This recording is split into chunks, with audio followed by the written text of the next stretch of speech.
Mr. Jones owned a cotton plantation and many slaves. One day he was talking to the owner of the plantation next to his, and Mr. Jones was lamenting the fact that times were tough. He was having to work his slaves harder than ever, and was having trouble with some of them being disobedient or trying to run away. The other plantation owner said he knew someone who could help. Day 1. One day Mr. Jones called his slaves together so a man named Mr. Smith could talk to them. Before beginning, Mr. Smith whispered to Mr. Jones, "Whatever I say, do not contradict me or interfere, and I promise you your slave troubles will end." "My name is Mr. Smith," he said to the slaves, "and this may be the happiest day of your lives. From today forward, you will no longer be slaves, but free men."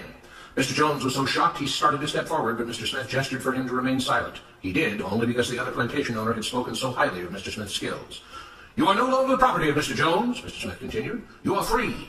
No more will you be forced to labor for the benefit of Mr. Jones. Now you can work for yourselves." Now the slaves were all murmuring and looking at each other. Many were smiling, many were looking puzzled.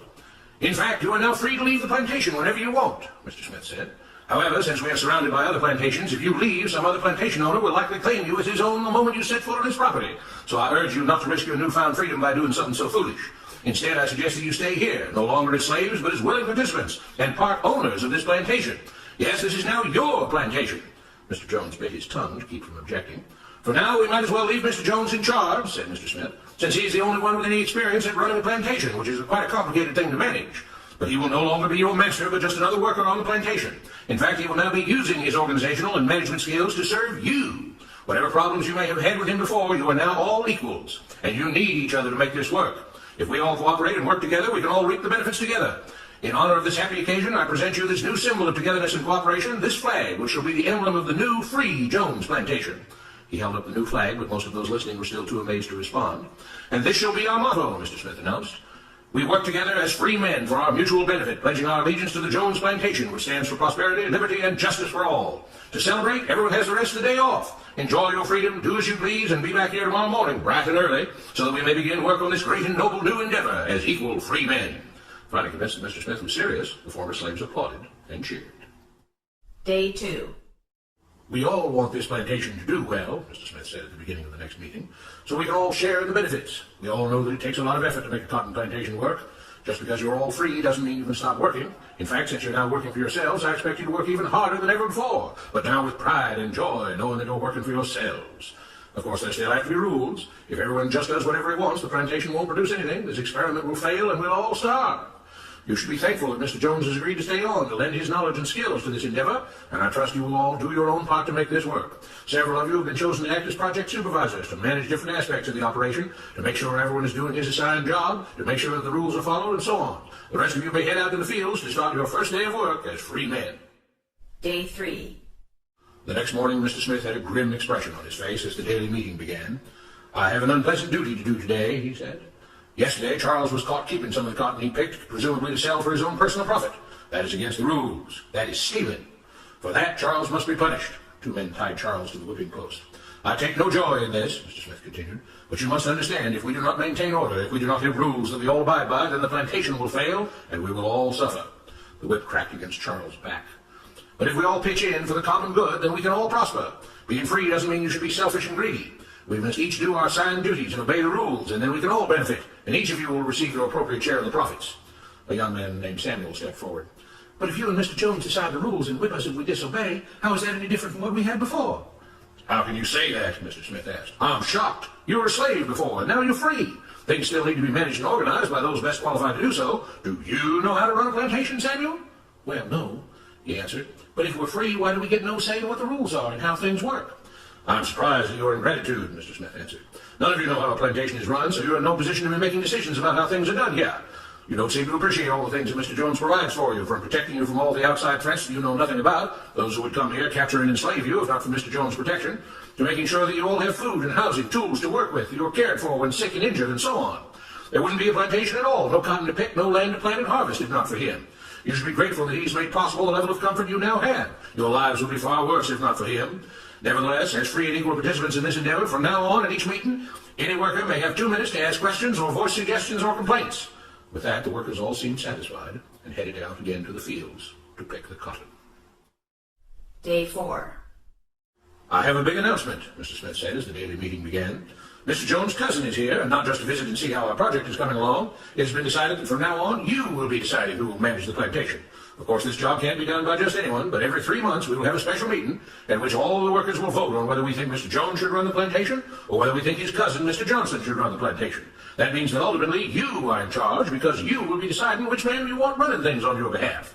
If you don't like the way things are being managed, you now have the power to change it. Amazed and pleased, the workers headed out again to the fields to pick the cotton.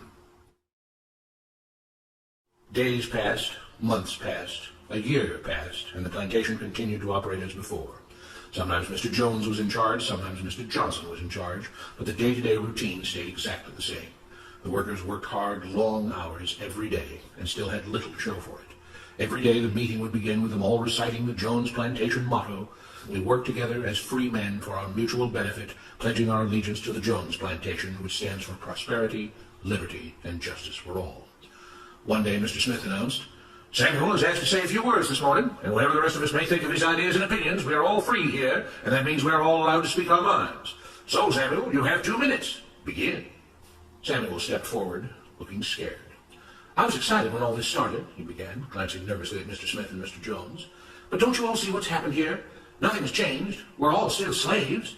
There were grumbles of disagreement from the crowd. "They tell us what to do and whip us if we don't. They still make all the rules and punish us if we disobey. They let us make suggestions and complain about things, but they never really change anything. They let us choose between Mr. Jones and Mr. Johnson, but what's the difference? The situation stays the same. We do all of the work and they take as much as they want and decide how much they'll let us keep. They live in luxury, made rich by the cotton we pick. We do all the work and have to build our own huts, grow our own food, and take care of ourselves. They leave us just enough that we don't revolt or run away. This is not freedom. We're all still slaves. They've only changed the words they use, but nothing else has changed. They say we're all free and equal, but we're not. They command and we obey. That's not freedom. That's not equality. They say we're free to leave, but all that means is that we're free to be someone else's slave. Why should we work or obey the rules? We didn't agree to this. They made the system. They forced it on us. They control and rob us and call it freedom. They've deceived you into thinking that being able to choose which slave master you'll work for is the same as being free. It's not. Open your eyes.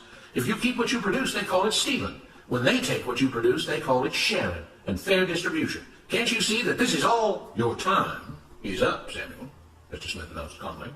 At his gesture, 2 supervisors grabbed Samuel by the arms and led him to the whipping post. "I'm sorry, Samuel, but you've broken the rules. There are rules against encouraging others not to work and encouraging others to break the rules. You're only hurting all of us with your discontentment and your complaining and your disobedience." The whip fell and Samuel let out a grunt.